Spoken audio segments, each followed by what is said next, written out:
Thank you very much. It's an honor to be here at ONA. I'm pretty sure it's my first time being here, and I feel like I should have been attending many years ago. So it's an honor to be starting the morning here. This is basically a live edition of my program, Reliable Sources, but without any commercial breaks. No need for that. But if you've ever watched Reliable Sources, you know that I tend to lead with one specific story every week. It's about the orange-colored elephant in the room, the president who uses the term fake news as a slur to delegitimize and diminish our news organizations, a couple of them in particular that are represented on stage. So I thought we'd have to start, as we so often do on a Sunday morning on the show on CNN, with the latest Trump tweet. We actually plan for this now in our show meetings. We basically budget time on our Sunday morning show expecting the president to tweet something shocking and newsworthy. And he sure came through this morning for the first day of O&A. So, Cenk, I don't know if you've seen it yet. I'll surprise you with it and have you react. The president's upset about the Rex Tillerson story yesterday, Really? which he called fake news. He's also upset with the Senate Intelligence Committee's ongoing investigation of Russian interference in the election.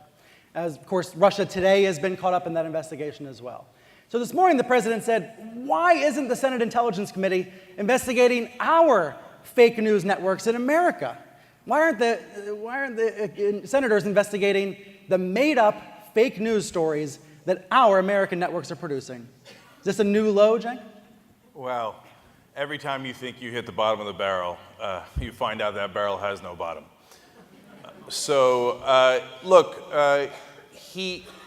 Unfortunately, this is a growing trend. It's not just Trump. There is a growing disrespect for the First Amendment and for our Constitution. So, Brian, as you know, our reporters, Jordan Chariton and cameraman and editor Ty Bayless, were arrested in St. Louis just 2 days ago, covering the St. Louis protests. Well, we all have to stand up together, whether it's against Trump going after all the news organizations at once and demanding investigations of them based on no evidence at all, or it's police arresting reporters covering protests. Because if we don't stand up now, it's going to soon become normal to arrest journalists. And it's going to be normal to investigate news organizations for political motivations. So, you know, the police said, well, your reporters were covering that protest, which was on a highway, so they were trespassing. Well, that's the same example, the same thing they could have said about reporters in Selma, Alabama. Those folks were doing civil disobedience, and so they shouldn't have been on that bridge, and neither should the reporters. The reason they do that, and by the way, in St. Louis, they arrested the cameramen first. So our cameraman had the biggest camera, so he was arrested first. Then our reporter, then the other cameramen. Then they arrested the legal team that was there to protect the protesters, and then finally arrested the protesters. They go in that order for a reason, because they don't want those things getting out. Same thing with Trump. Why does he want to shut down the news? Because the news doesn't have much good news for him. You think he wants to shut down the news? Well, certainly the guys that are bringing you any degree of objective news, yes. He doesn't want to shut down Breitbart, but yeah, what he wants to do is intimidate you guys and us into reporting things that are propaganda for him, of course. And he's pretty brazen about it. So it's been 9 months. He's failed, right? Well, thank God, I think he largely has. And sometimes there is intimidation, whether it's the Bush administration or the Obama administration, and it does work. In the case of Trump, he is so universally wrong and so brazen about it that it's hard to. If he was more subtle, he'd probably be more successful. So, for example, when the Obama administration says we don't kill civilians in drone strikes, that's preposterous. And so, but when you say it's preposterous, they get really mad at you. The Bush administration intimidated people into calling it 50-50. That Saddam Hussein had something to do with 9/11, when he objectively did not have anything to do with 9/11. Just Trump is not bright enough to be that subtle. All right. Now, Asma, you describe yourself as a recovering campaign journalist, right? Yes. You covered the Trump campaign for NPR. Now you're at WBUR covering business and tech. Does your blood pressure spike when you see the president call news organizations fake news? Remarkably, no. I stepped away from campaign reporting very consciously after about 2 years covering the election. But one thing I want to sort of mention regarding the tweets, I think stepping away from political coverage, now I'm covering tech, which I would make the case is intimately connected to politics in a lot of ways, is that sometimes when I see the tweets, I feel like it's a distraction. And I worry that we're all sort of culpable in this because we all sort of are engaged and it's really riveting and nobody can turn away. Right, I led with it here, yeah. Totally, and I understand that some of this is newsworthy, but to me, it makes me sometimes feel that we as journalists are ignoring sort of bigger issues of trust that people do feel about us. So let me just explain that real quick.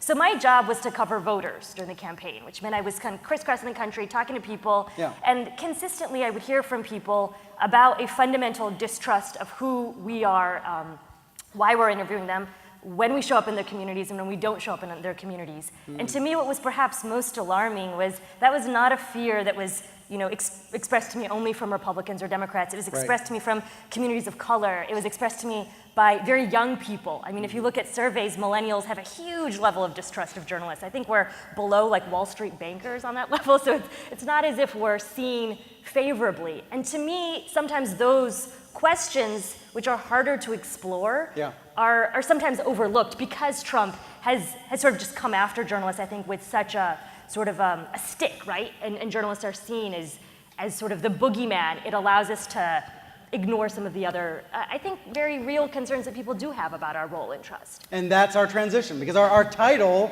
is Trust, Truth, and Questions for the Media. And I think we should take it in that order for the next few minutes, get to some questions to put on the table for the conference this year. But Michelle, on the first point about trust, about what Ozma is describing, you're the VP of Content at AL.com. That's the biggest news operation in the state of Alabama, right? Now, I would think a lot of your audience probably tells you they distrust the mainstream media, a deep red state, one of President Trump's most recent rally sites. The idea of this monolithic Alabama is the same as, and one of the downfalls of the civic discourse that we're trying to have and often failing to have when we paint these broad pictures. I think right now, whether we like it or not, Trump is masterfully leading us to a place of his own definition, that we are the monolithic construct of the media.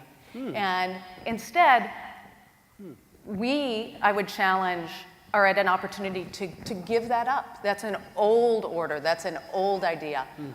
Who can we be now? It really depends on us. It really depends on who are we and what kind of trust are we putting into the world. Just like I don't consider the corner hot dog vendor to be the same as the owner of Whole Foods. I don't think we can look at the media as a whole thing and begin to ask people, trust us, when we're infighting ourselves, when we're fighting over top ratings, when we're looking at who's got the best scoop. It's really up to us to define trust. It's up to us really to look into our own hearts as individual journalists and saying, what kind of relationships do we build in the world? How can we build a relationship with human beings that we're covering? How do we listen to people? Those are the kinds of questions that I hope this conference will consider. They're the kind of conference that I believe the people in Alabama and the people in America deserve. Do you think that when the president assails fake news on a daily basis, does that trickle down and affect your operation? Or is it mostly a national media problem for CNN and the New York Times? Well, that's what I'm trying to get at, that of course it does, but primarily because we continue to let it. And I would just challenge us to challenge that perception, to challenge that idea, to begin to step out as journalists, to begin to step out as human beings who want to listen to our communities. That's where we begin to have the opportunity to change this narrative that he's setting. We don't have to continue to allow that to happen. Right. Nicole, reporter for New York Times Magazine, how do you view this through this sweep of history, this issue of trust in media, which is, according to all the data, at a very low point right now? my impression is that everybody trusts some form of the news media, but they don't trust the monolithic news media. How do you view it through a historical perspective? I mean, it's an interesting question for me because I come from a community that has never had reason to trust the mainstream media, who has often either been completely ignored or only covered in very stereotypical ways. And now we're having kind of this crisis of identity as an institution because lots of white people are not trusting mainstream media as well. So I was just saying you agree. So for me, I think it's a tremendous opportunity. I mean, if anybody's ever heard me talk anywhere, you know what I'm going to say, which is our newsrooms are not reflective of our country. And I think one of the most disturbing things that came out of the election was this idea that we needed a more diverse array of white journalists when we haven't even dealt with the issue of not having journalists of color and journalists of different faiths in our newsroom. So I think we cannot have trust as long as the reporters that we are sending out into our country don't look like the communities that they're covering, are coming back with stories that are not reflective of the experiences of the communities that we're covering, and that are tending to do, I mean, when I think of Alabama, I'm thinking about Alabama as one of the most heavily black states in the country. But we're painting this as a red conservative state. Yes, there are lots of white conservatives in Alabama, but there are also a lot of black Democrats in Alabama, and we don't talk about them. And I think that's the larger problem, is this, we have a long tradition of not covering communities well and not being trustworthy, and I think we need to deal with those larger issues, and not just because conservative white people don't trust the media. And what do you think people here at the conference can do to push that diversity point forward in their newsrooms? Hire people of color. But what if, of course, but what about the folks here who are not managers and not leaders in newsrooms yet? I mean, I think fundamentally— To push their bosses? Yeah. Well, it's not the job of reporters to force their bosses to hire people. And I actually that's one of my biggest pet peeves, is whenever there's an opening, managers will come to a reporter and say, who should I hire? No one's paying me to recruit. And also, but the larger problem is we don't have the power. So we can send a bunch of candidates to our hiring managers, and then none of them ever get interviews or get hired. So that's not our role. But I think as journalists, our role is to be better reporters. Actually do the work that it takes to cover your communities and not just rely on the same kind of— I think people look at me and assume they know my biases because I'm a black woman. White Americans and white reporters have biases too, and you are also reporting through a racial lens, but you often do not understand that you're reporting through a racial lens. And so I think that the main thing that reporters can do is be more curious, question the status quo in your reporting. Mm-hmm. I mean, the narrative that it was working class white people who put Trump into office was not borne out by the facts, but that narrative has stuck for 6-7 months, right? He won all white people. The typical Trump voter was middle class. Trump played identity politics just like Democrats are being accused of identity politics. It's all of that conventional wisdom that I think too often seeps into our coverage, and then that is why people can't trust sometimes the work that we do. Let me connect the subject of race and racial politics and trust and truth with you, Ella, because in Charlottesville, you gained the trust of these KKK members, these white supremacists, and you produced what is going to win, I hope you have enough space in your home for all the awards that you're going to be winning in the next few months. We've all seen the Vice News documentary about Charlottesville, showing especially that Friday night torch rally, but also Saturday and the aftermath of Saturday. How did you win the trust of those group members?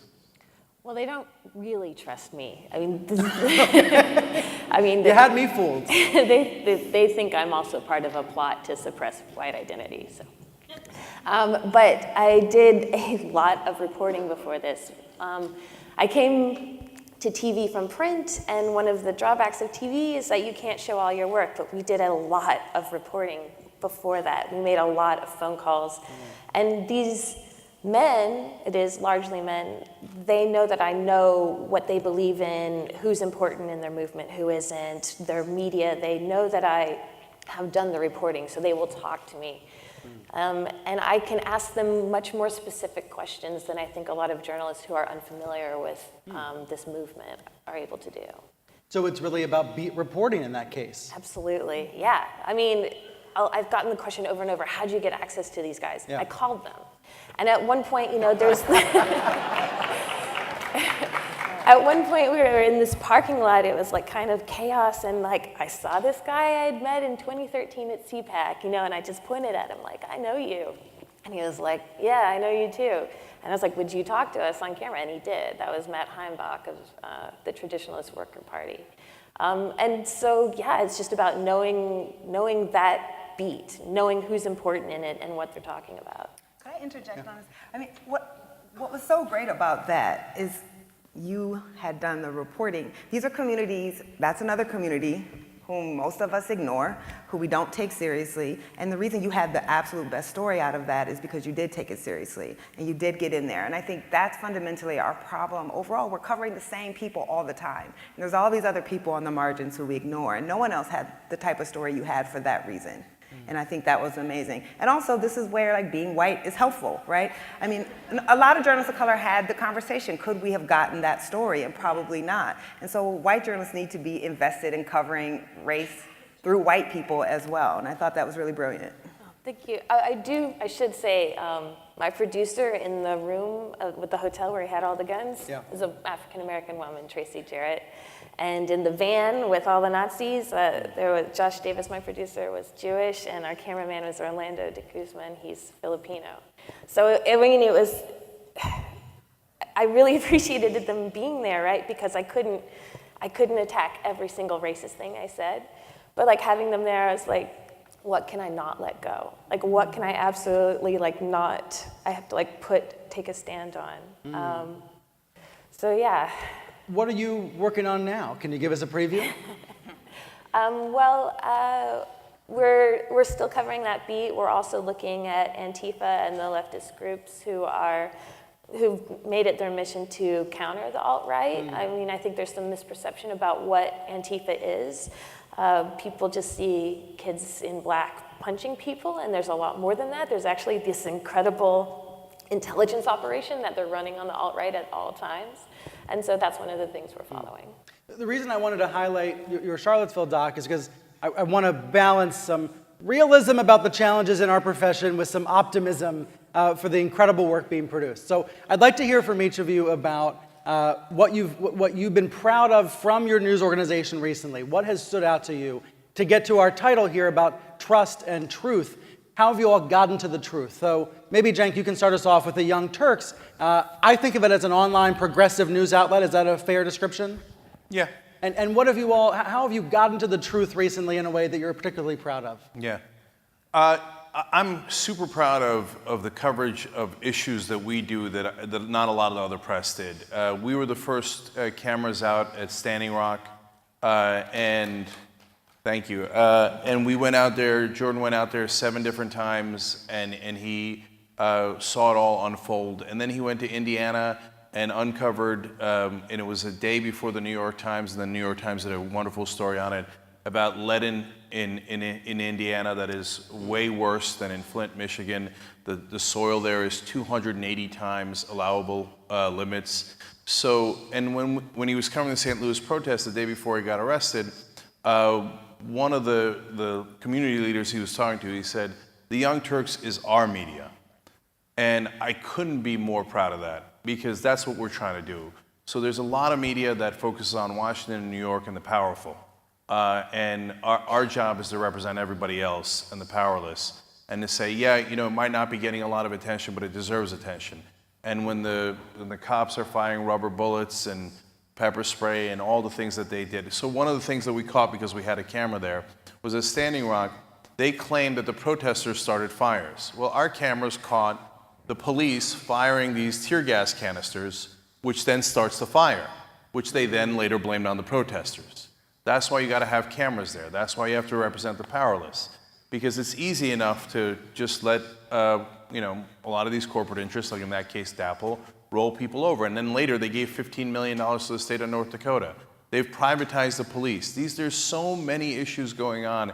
I wish I had more reporters. And And look, I'm super proud of our reporters, and they're about to do a new series on how tax cuts actually don't create jobs. And the way that they're going to do that is actually investigate. They're going to go to the shareholder meetings. I've already seen some of the results. And the guys on TV claiming that they get tax cuts create jobs, then later brag about how they cut jobs to their shareholders. So this is the hard work of journalism. But one last thing about that is that I'm proud of our audience, because it's a hard thing to finance, because there's not a lot of money in investigative journalism, and that's just the reality. And so we asked our audience to help finance it after Trump won, and they gave us $2 million, and we hired 12 people from that.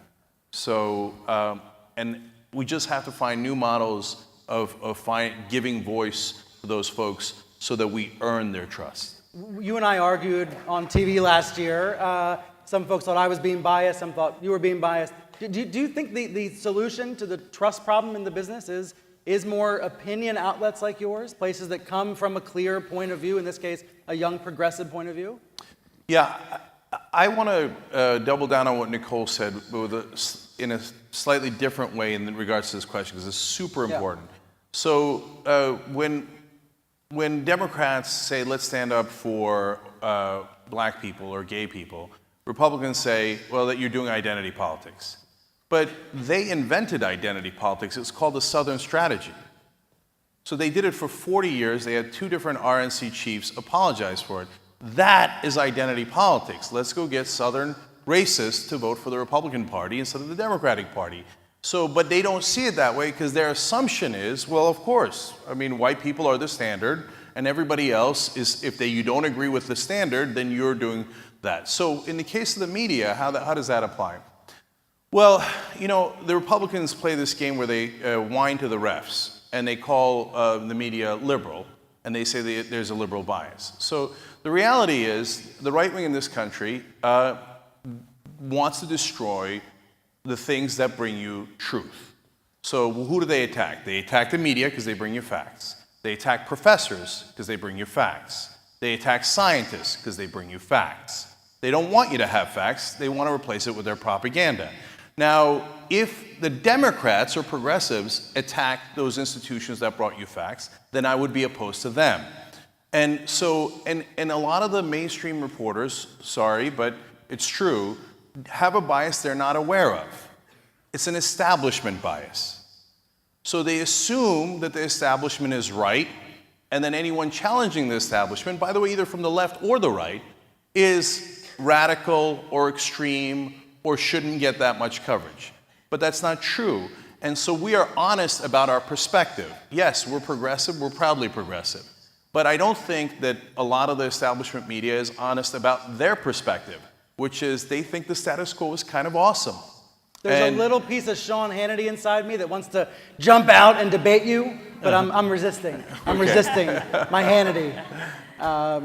Just a reminder. Have at it, Hoss. Yeah, no, we can do it on TV. Reminder, the hashtag ONA17. I'm looking for your questions on there, and we're also going to take questions from the audience. We'll have mics around in a little bit. But Michelle, over to you. What are you working on? Tell us what stands out in your newsroom.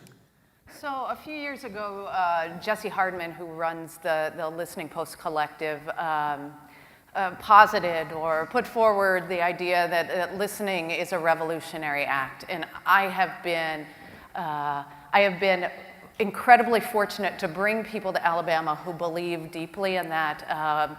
The day after the election in 2016, I got a call from Jeremy Hay and his partner Eve Perlman from Spaceship Media proposing that we do something. And we brought together in an extended Facebook group 50 women, 25 Trump voters from Alabama with 25 Hillary Clinton voters out in the Bay Area from Oakland and Berkeley and environs. And they began listening to one another and talking with one another privately in a group that we supported and we held space for. And that happened for several weeks of daily, deep conversation. We asked them, what do you want to know about the other community? What do you want the other community to know about you? And it led into deep, deep dives that lasted well beyond when we pulled out, when we stopped funding the project because it needed an end eventually. These women, at least 30 of them, went on to form their own group. They continue talking today. And we've seen change. We've seen women on both sides, both the Democrats and Republicans, say that this has changed their perspective on politics in America. This has changed their own human perspective on what it means to be an American. We've had women in Alabama, Trump voters in Alabama, say, I've changed my perspective on Confederate monuments and why they need to come down.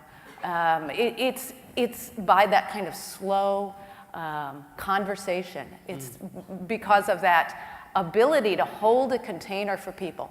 We can do that in the media. As we begin to think about what is our role of creating more understanding, what is our role of people to create more peace, to create more compassion. We're not preachers, but we are conveners. And we do have the capacity to bring people together for deep dialogue. We're trying to do that in other ways with something we are calling the Southern Girls Project, where we're bringing young women, 18 and under, together in a variety of places, in a variety of spaces. Right now, we've got them together in Birmingham, Alabama. Every other week, they're writing deeply. That will come into journalism eventually, but it's not right now. So what is the slow process that we have? That's to me the exciting, thrilling thing. And the last thing that I really want to call out is an opportunity as a media company, which we are, to create a new kind of brand formed around this. So we've created something called Reckon by AL.com that lives on Facebook. And Reckon is, the goal is to build a community around enterprise news, around issues that matter. It's politics, but not just politics. It's about issues of race and class. It's about issues of human rights. And how do we build a community to actually talk to us about those issues? Those are the things that are thrilling me and that feel bigger and more possible in journalism than ever before. Instead of, to borrow a CNN term, crossfire, you're describing something like ceasefire, right? Trying to listen instead of fight, argue. It's a beautiful name. Thank you. I'll take it. Shouldn't have given it away. Asma, to you, to Boston, WBUR, tell me about what it's like to be a recovering Trump campaign reporter. I mean, it's a challenge because I do think that so much of the air, the breathing room, is still, full of political news at this point. But in terms of, I actually wanted to quickly answer your question about trust, right? Yeah. And about building trust and what I am proudest of. Look, I'm no longer covering politics, and this is a bigger, broader conversation for sort of why I wanted to step away for a bit. But I am immensely proud of the work that we did during the campaign for 2 years. And I make that point that I think more news outlets should do ultimately what my job was, and I feel saddened, and this is in no way to call out my news organization, because I know you know my boss, is that there were very few journalists from national news outlets who consistently went to communities. I think one of you all mentioned this, and listened to people, right, in different communities, who went back repeatedly to places to hear what voters' concerns were. A vast majority of political reporters were the girls on the bus or on the plane, and they were not in communities listening to people's concerns. And I know this sounds like political reporting 101, right, that you go to communities and you listen to their concerns, but it really fundamentally does build trust. Look, I look the way that I do. I grew up in Indiana, and I think many folks would have thought, oh, well, it would be hard for you to, engage with certain communities. It was not remarkably difficult to go to places in Ohio where, it was overwhelmingly Trump territory. And I remember towards the end of the campaign season, probably in October, I went back and I loved the idea of revisiting people I had met before to understand if they had changed their minds. And I went and I had lunch with this woman in Columbus that I had met, huge Trump supporter. And as I was leaving, she said, Asma, I never thought you'd come back. I never thought I'd see you again. And that kind of broke my heart, because I do think there's this feeling that journalists kind of parachute in, we leave, particularly when we work for national news outlets, and that we are never visible again. And I can't emphasize enough that I believe deeply that we, as speaking particularly, I guess, in the political context, need to be present in communities and need to just listen. It is not fundamentally that hard to get people to talk to you if you hold a microphone in their face and ask what they think about a particular thing, because very often people will say, nobody's ever asked me. And that goes across the board for so many different communities. So that's my point of optimism. I think what concerns me is I think in the immediate aftermath of the election, a lot of news outlets agreed, right? And then since then, I feel like that's dissipated, and everybody's just focused on what's happening in Washington yet again. And that does concern me that the lessons learned were very short-lived. But aren't we focusing on Washington because there's a crisis that many of us have never experienced in our lifetimes, the younger folks in the room? Aren't there reasons to be Trump-centric? I think there's reasons to have a core base of reporters in Washington. But I worry that very few people are actually going out and understanding, A, how Trump's base of supporters still feel and support him, and B, where there's disconnects. I mean, there are huge disconnects. The last story I did leading up to the inauguration was actually looking at the Democratic Party in Ohio. There are huge divides internally, fissures building within the Democratic Party that nobody's looking at. And those fissures aren't happening from Washington, D.C., right? They're happening largely because of, I would say, progressive young people, people of color, and older Democrats who don't agree sort of on ideological lines. And I worry that we are sort of out of touch with how many parts of our country feel because we don't engage often enough. There were a couple of us who spent a lot of time out in the country. And I wouldn't say that we knew Trump was going to win, because I don't think, that's all just like hypothesizing. But I would say we weren't surprised, right? Like, we were not fundamentally surprised, because we had spent enough time talking to people, and we understood. I mean, fundamentally also, going back to Nicole's point, like, look, I would step in communities, and one of the clearest barometers that I had, and I could never put, this on paper exactly, was how I was treated in communities. It gave me a very clear indicator of how certain communities felt about a person of color, which is often in this election a very clear metric of how they were going to vote politically. And I just think we need to be present in those communities, not at the expense of not covering Washington. I think both can be done. I highly recommend the piece you wrote for NPR.org about what it was like to be a Muslim covering the Trump election, the Trump campaign. It was wasn't it for NPR.org? It was. Okay, it so was. shout Yes. out. You can Thank Google you. it. Cenk, we're going to jump in. Yeah, real quick, to connect those things. I had a sense that Trump was going to win. I said it right after the DNC on TV, and at the RNC, it's because I went and talked to folks in Ohio, and I talked to people in Pennsylvania, and when you got out there, so when you do it, you go and talk to those communities, it gives you a sense of what's really happening in the country, which then gives you a sense of who is going to be in charge in Washington, and et cetera. So wherever I went in Ohio, there was no Hillary Clinton voters. And of course, she had plenty of voters, but she got killed in Ohio. And you could sense it, let alone the polling, et cetera. But, and you have to put all that together. But if you go and talk to those folks, I didn't want Donald Trump to win, but I thought he was going to win. And part of the reason for that is, when you're sitting in Washington and New York, it is hard to feel the anger of the country. And when you go to, and it doesn't have to be stereotypically middle of the country, it could be anywhere. But you go outside of the upper class in New York and Washington, and boy, they'll let you know they're angry. And you don't get that sense from our media. And that rage is real, whether we like it or we don't like it, whether it's on the right or it's on the left. I just disagree with that. I think that we spent an inordinate amount of time in the media looking at angry white voters. We spent an inordinate amount of time reflecting what was actually a small percentage of the population.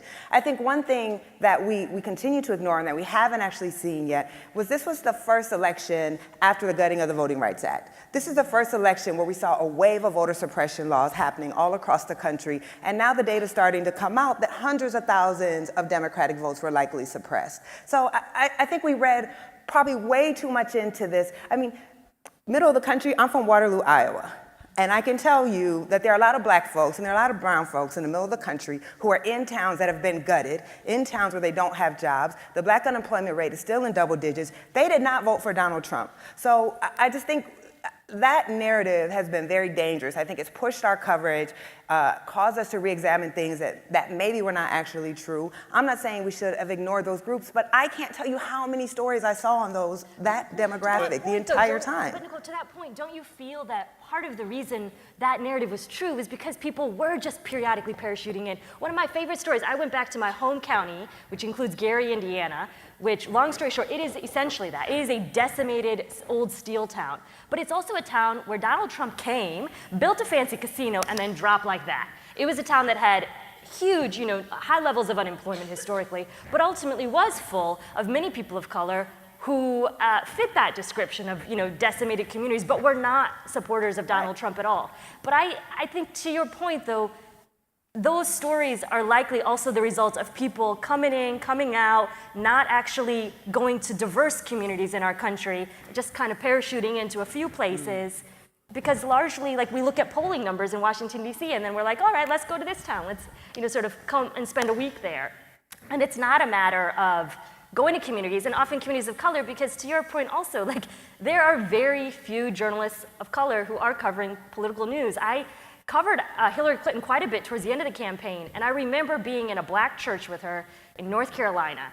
And on that particular day, maybe some other journalists just happened not to be around, I was the darkest journalist in the room covering her. I mean, that is a fundamental problem. And I feel like we all sort of applauded ourselves this election cycle, looking around at how many improvements we had seen when it came to gender dynamics. But it was really an uncomfortable truth that the people telling the stories that would help us elect our next president look nothing like what this country looks like at this point. In an election all about race and class. Totally. Cenk, you wanted to jump in? Yes. Real quick again, I feel like I want to clarify. So does the angry right wing get covered enough? Oh, absolutely. Too much. I totally agree with you. The angry left, by the way, almost never gets covered. Nothing on the left, in my opinion, almost ever gets covered. And you think that's establishment bias? I think that the establishment feels like the country's center-right, which is preposterous, completely wrong. On every issue, progressives have 60% of the country or more. But honestly, multi-billion-dollar corporations are center-right. They are center-right. So they keep telling America you're center-right when they're not. So when anything rises on the left, they ignore it. When something rises on the right, they panic and they overcover it. But the anger I'm talking about... I didn't ignore Bernie Sanders because I work for a multi-billion-dollar corporation. However, I wish I had taken Bernie more seriously, and I've acknowledged that. But I'm saying it's not because of the advertisers. He closed a 60-point lead. It was one of the most miraculous political stories I have ever seen, that anybody's ever seen. And in 2015, I think he got, like a minute and 7 seconds in primetime news. It's preposterous. Yeah. That's the establishment bias, because they thought, no one I know will vote for Bernie Sanders, so I'm sure that he can't win. And it was wrong, because you can't see straight once you're in the Washington bubble. I'm keeping it real with you guys. And so the reason I wanted to jump in is because the anger isn't about white or black or right or left. It's that the minimum wage is $7.25. You can't live on that. You can't live on it. And so it's not white or black. Gary, Indiana's decimated. They're decimated because they don't have jobs, and if they have jobs, their jobs suck. Their minimum wage, and Walmart is crushing them. And so that's the anger, and that's what reporters can't see, because, and by the way, I'm being super unfair to print reporters. I think print reporters do a great job, but I'm going to keep it real. On TV... Or digital. Right. But on TV, you can't see the anger of those guys in the middle of the country, or Rhode Island, or Hawaii, who just can't feed their families anymore, and that deep embarrassment that they feel about that, and the helplessness they feel about fixing it, because, yeah, Washington has set the rules against them. It has. It won't move the minimum wage. It keeps cutting taxes on corporations, and so... But that doesn't get reported that much. And that's where the real anger and frustration comes from. And if you don't report it, then a monster like Donald Trump comes up and takes advantage of that anger and leads people in the wrong direction. Do you think we will ever stop relitigating the election? No, because the next one's coming. Winter is coming. And if you thought 2016 was a mess, wait till you get a load of 2020. Let's move to the second half of the title of our panel, Questions for the Media. And Elliot, we haven't heard from you in a little bit. What are your questions you would put on the table for this conference? Whether they're business model challenges, or whether there's these issues of representation and diversity or bias in coverage? Well, I think one opportunity. Like tech has destroyed the print business model. It's, news organizations just allowed Facebook and Twitter to make money off of our product for free. But you can also use those as a tool, and it's very cheap to just search Twitter and find like 10 people saying one outrageous thing. But you can use those services as a tool to find communities who are talking about something. You can watch people having a conversation, even if you are back in DC or New York. Yeah. And you can listen to them. And so I would say, like, how do you use these technologies? How do you take advantage of them to pay attention to those communities that are not being covered? Other questions for the media that our panelists have? Michelle? I'd love to pose the idea of what are we willing to stop doing to start doing something new.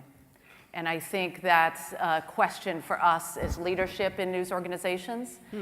We can't continue to do everything and to move forward. But it's also a question for individual journalists. Yeah. What can we stop doing? What can we let fall off the table? Is there an example in your newsroom that you've stopped doing something? Well, we've stopped a lot of the institutional kind of stenography that doesn't allow us to dig in more deeply, doesn't allow us to try to find the interconnectedness. I think this continued propulsion, I think Trump's tweets are a great example of it. What doesn't get done when every single journalist in America is focused on this tweeting machine every morning? It's not to say that some of us shouldn't be doing it, but all of us cannot be doing it. Right, right. There was a question I spotted on Twitter that I wanted to pose to you all from Matthew. He says, how do you all stay motivated when it seems like day in, day out, nothing's changing or making a difference in your work? Anybody have a reaction to that? Drank bourbon. No, I'm actually not kidding. Do you ever feel that way? I mean, Nicole, you just wrote this exhaustively reported New York Times Magazine piece, the resegregation, was it Jefferson County? Yes. And this is you must have, how many months or how many years did you spend on this? I didn't spend years on it. It was like 6 months. Did you come away feeling like, you put it out there and people didn't notice it? Or were you optimistic about, were you pleased with the reactions? So I'm not an optimistic person. I'm a realistic person. Okay. All right. I write about segregation. I write about like the most deeply entrenched issue probably in the country. And so I never expect that anything will change from my work. I think what motivates me is I'm not going to let us ignore what is happening and what we're doing largely to Black and Latino school children. But I don't write expecting that I will spend 6 months on a story and suddenly Gardendale, Alabama will have a change of heart and not want to segregate its kids. Or fundamentally, I think the one thing it was funny, on election night, I was working that night, and everyone was in the newsroom, which started like very excited, and by the end of the night, it was very quiet. And one of the things I told my colleague is like, welcome to like America, that Trump's election just exposed the America that has always existed. And suddenly a lot of white people who didn't have to live in that America found themselves in a country that they were slightly afraid of. Didn't you just expose a big bias of the New York Times? Going from excited to uncomfortable at the end of the night? No, quiet? I wasn't working in the New York Times newsroom. I don't cover politics like that. I was working on a different thing. But yeah, I think it was clear that people did not expect the results to happen. Well, that's true. Right? That's true. But what I would say is that I'm so glad I slept through that night. I missed all of it. I woke up at 4 a.m. I think that Trump has given a lot of Americans, both journalists and not, an excuse. And What do you mean? Well, when I write about school segregation, Trump had nothing to do with my story. The election of Trump had nothing to do with my story. These issues have been happening for a long time.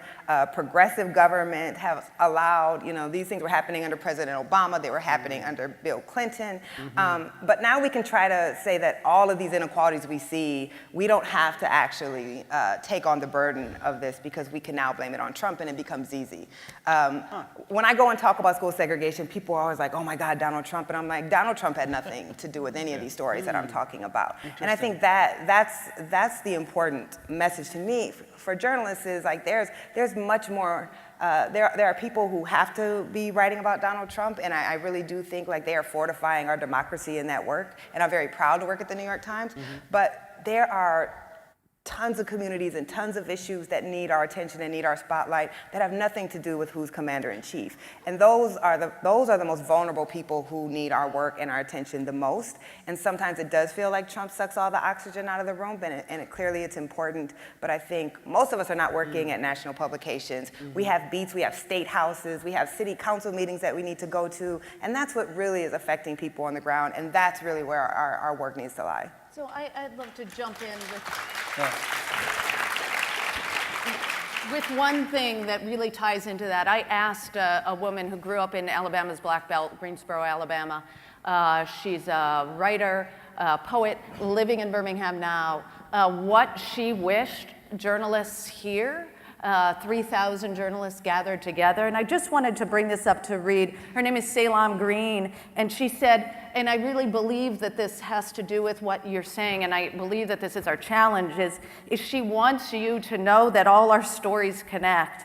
And as much as there are disparities and differences in our status, in our class, and how we're responding and reacting, all of our pain and all of our happiness and all of our joy connect.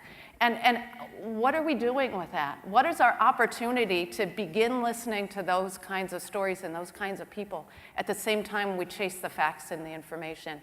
And you know, I feel an obligation to Salam and a lot of people whose stories connect in America, and I'm really grateful to have that chance. And I would love to be able to take back to her the idea that I had many conversations with people who cared about her and knew that their story connected. Not that we as sort of this higher than thou are helping people by covering their stories, but we're people and they're people, and we're covering their stories and we're living our stories. And this interconnectedness that she talked about is moving to me, and I just, I hope you feel the same. The tone, the tenor of the conversation up here, it's profoundly different than it would have been last year or any prior year. I think that's one motivating influence of the Trump presidency, whether you're writing about the White House or not. He has, and the administration has, and his fake news attacks have provoked these much bigger conversations about what we do in our jobs, how we do it, why we do it, who we represent, who we are failing to represent. All of that brought to the surface by these horrible attacks, by these insults, by these poisonous words and actions. There's a motivating influence, I think, from what happens in Washington and what happens on Twitter that impacts all newsrooms. So in our last few minutes before we go to the audience, other questions for the media, since this is the title of our session here. Cenk, any questions you want to put on the table? So real quick, first, let me just agree with Brian that, look, that Trump's the president of the United States. He's the most powerful man on earth. Of course you have to talk about him. And his tweets, unfortunately, do matter. When he undercuts the Secretary of State and says we're not going to do diplomacy with North Korea, that is a monumentally important statement from the president. So if you don't cover it, that's political negligence and media negligence and journalism negligence. Of course. I mean, does that mean we're going to war with North Korea? Are millions of people going to die in South Korea and North Korea and Japan? So we're forced into action. And I agree with Nicole that he has made some of these issues more transparent, again, through his lack of subtlety, right? That stuff existed before Trump. He's forcing us to face in my opinion, the ugly side of America. And that is an interesting phenomenon that we're all grappling with here. But in some ways, I'm an optimist. In some ways, I think that's a good thing. Instead of masking it and covering it up and not talking about it, we get to go, okay, here's this side. What are we going to do with it? Is that the side that most Americans agree with? And by the way, they're not. Trump is polling at about a third of the country. He's deeply unpopular. So he won, but he won against the only candidate in the country who was more unpopular than him. So he's also given too much power. He doesn't represent the majority. He doesn't represent 2/3 of us. He represents a minority. He got lucky in his candidate. But anyway, to your question about the media, or my question about the media, is what I asked you guys to not be seduced by the wrong idea of neutrality, but to have a conversation about it internally in your organizations. So what do I mean by that? I think there's two different standards, neutrality and objectivity. So objectivity is the Lakers and the Spurs played the other night and the Spurs won 101-98. Neutrality is the Spurs say they won, the Lakers say they won, I guess we'll never know. Right? It would be absurd in sports, it should be absurd in news in every facet. So Republicans say this, Democrats say that. So what? What's the truth? What's the reality? So if you get intimidated into neutrality, I think you've done a great disservice to objectivity. And Have you seen big changes on that front in the direction that you want?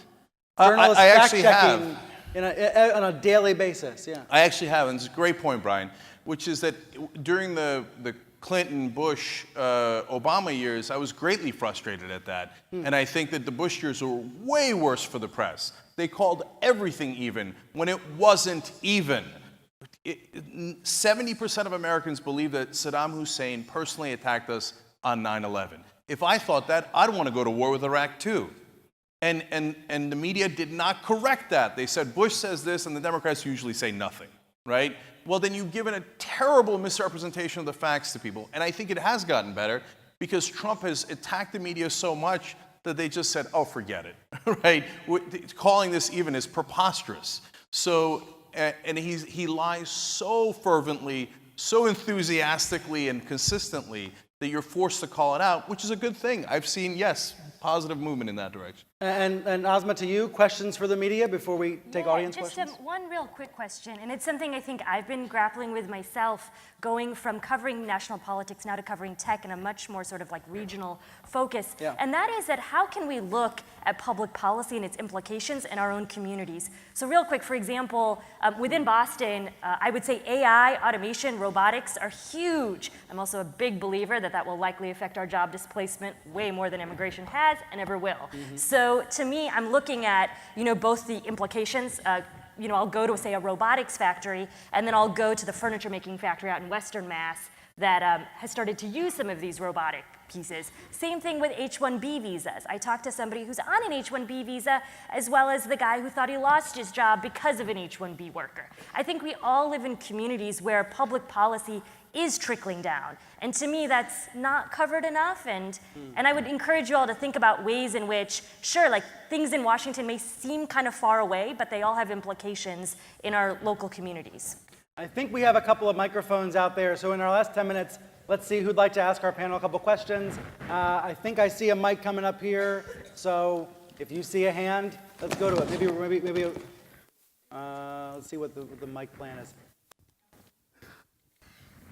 I think we've got one, so I'll take the first person who gets a mic. All right. Hi, my name is Catherine. I'm an editor with Science Magazine. But anyway, the question that I have gets back to something that the panel seems to agree on, which is this.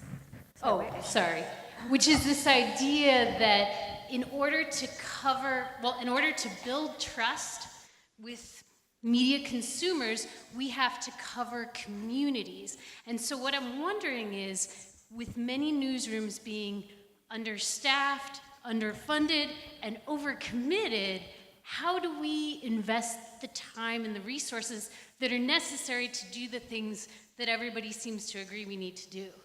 I'd love to. I'll let the mic runner take the mic to the next person while Michelle weighs in. So one of the ways that we've done it, I mean, like every newsroom in America, we are smaller than we were, but we have found partnerships are an incredible way to do that. So we're beginning a kickoff series of going across Alabama's 67 counties in collaboration with the David Matthews Center for Civic Life. They are working with us to make that happen. We've worked with Center for Investigative Reporting, among a number of others that give us the heft, that help us, that give us opportunity both on the ground in Alabama and more broadly to be able to harness resources together. And I can really highly recommend that as a strategy. Anything to add, anybody? Next question, right here. Yes, my question is for Nicole.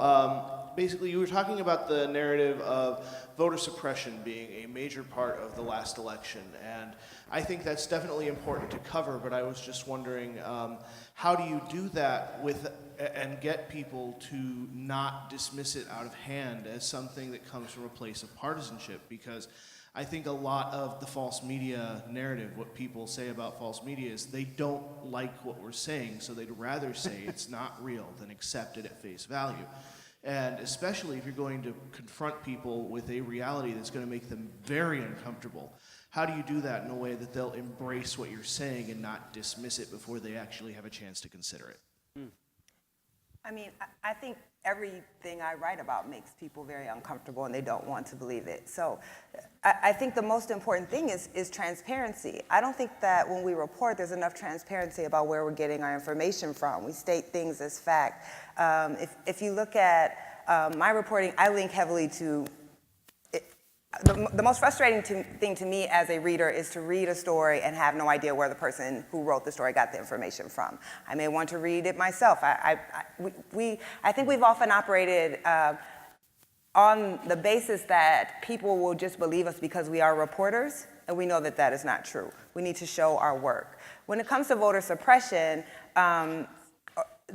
we're having to rely on the studies and the research that are coming out now. I don't think you could say that 6 months ago, right after the election, that we knew exactly what impacts, but people have been studying this. There's research now, and so I think you have to wait until you get the data and the facts. But I think what we're all confronting is how do we do our work in a fact-free world, where people will just dismiss a study and say, I don't care if that study said that, I don't believe it. I'm not sure how you confront that exactly, except, again, to try to be as transparent about the reporting as possible. What can the information say and what can it not say, and be very clear about that. But I think we're all really struggling with how do you get people to believe things when anything is right.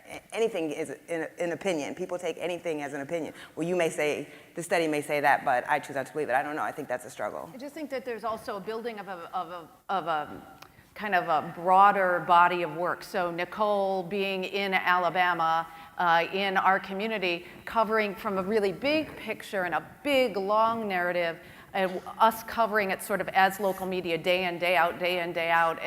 And I think as people begin to hear things from a variety of sources, there is value in that, and there is value in that kind of like big lift work along with the daily big lift work that we're doing, and I think it begins to build into something bigger.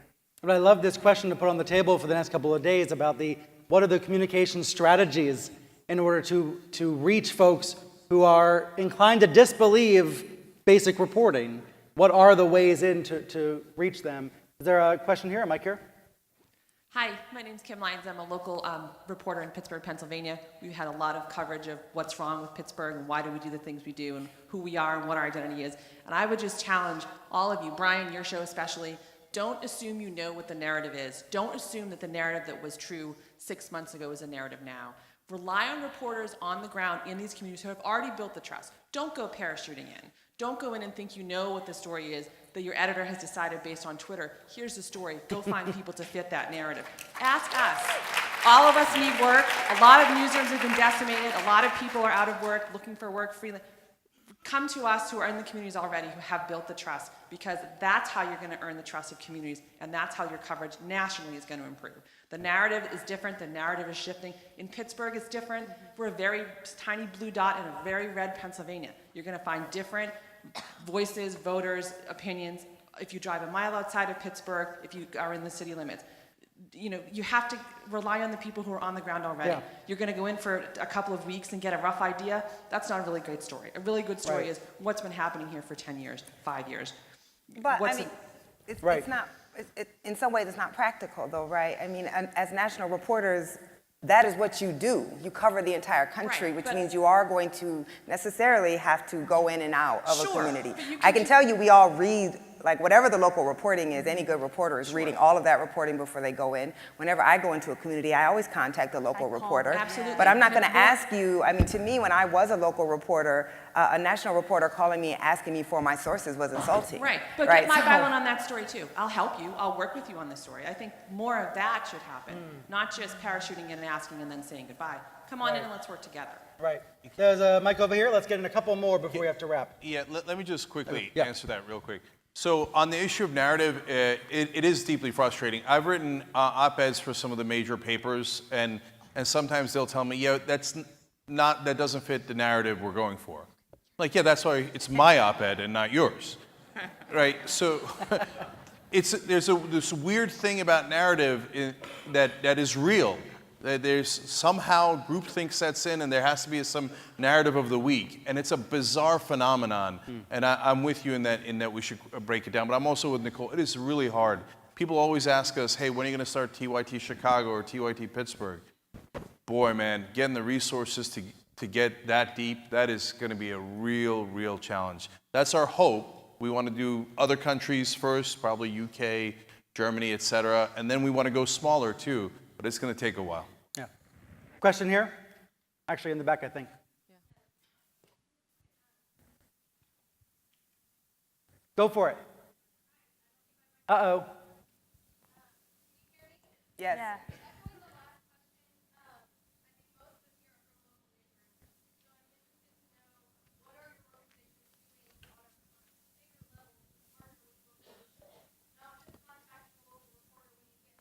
Right.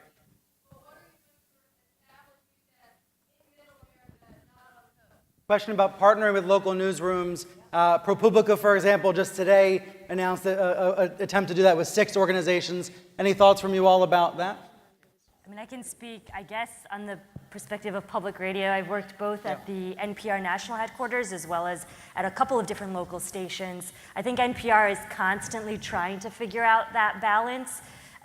One of, I think, the great assets we do have is there are public radio stations in a lot of different little communities. I would often try to contact people when I go into communities, but I would say it's a struggle, right? Like to Nicole's point, even though it's like NPR has this, it's almost like a franchise system, so there's not a real good organizational structure between, say, the Charlotte station, the Raleigh-Durham station, and NPR national headquarters. That is beginning to change. I know the head of news is really eager to try to build a further relationship. So just a quick example. After the election, there were 4 or 5 of us different reporters who did partner with stations, and we did kind of like listening tour sessions. I went to Raleigh-Durham. There was a large open event. We invited in different people, sort of political players in the community, but the local station had a way better pulse on the ground of like who to invite in to say Raleigh-Durham. We then aired snippets of that conversation on one of the national programs called On Point. And I think it's a work in progress, and if any of you all work for public radio stations, I'd love to hear your ideas as well. Let's see if we can squeeze in one more question over here.